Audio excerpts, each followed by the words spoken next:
नमस्कार दोस्तों। आज हम सुनेंगे एक बहुत ही रोचक कहानी बुद्धिमान कौआ के बारे में। ये कहानी हमें एकता और बुद्धिमानी की शक्ति सिखाती है। तो चलिए बिना समय गंवाए शुरू करते हैं। एक समय की बात है, एक गांव के पास एक बड़ा तालाब था। उस तालाब में कई पक्षियों का बसेरा था, लेकिन वहां सबसे बुद्धिमान कौआ था। कौआ अपने तेज दिमाग और चतुराई के लिए जाना जाता था। एक दिन तालाब के पास एक शिकारी आया। उसने अपने जाल को बिछाया और कुछ अनाज डालकर बैठ गया।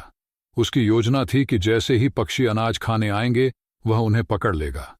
कौआ यह सब देख रहा था और उसने अपने दोस्तों को सावधान करने का निर्णय लिया। कौआ ने सभी पक्षियों को इकट्ठा किया और कहा, दोस्तों, हमें इस शिकारी के जाल में नहीं फंसना है। वह हमें पकड़ना चाहता है। हमें एक योजना बनानी होगी। सभी पक्षियों ने कौआ की बात सुनी और उसकी योजना पर ध्यान देने लगे। कौआ ने कहा, हम सभी को एक साथ उड़कर शोर मचाना होगा। जब शिकारी हमें देखेगा तो वह डर जाएगा और भाग जाएगा। सभी पक्षियों ने कौआ की योजना को स्वीकार किया और एक साथ उड़कर तालाब के ऊपर से गुजरे। जब शिकारी ने पक्षियों को उड़ते हुए देखा तो वह डर गया और जाल को छोड़कर भाग गया। पक्षियों ने कौआ की बुद्धिमानी की तारीफ की और कहा, तुमने हमें बचा लिया। कौआ ने मुस्कुराते हुए कहा, सच्ची शक्ति एकता में होती है।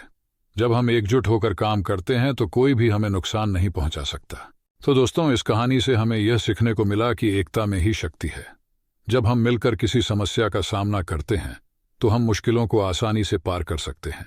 अगर आपको यह कहानी पसंद आई हो तो कृपया लाइक और सब्सक्राइब करें।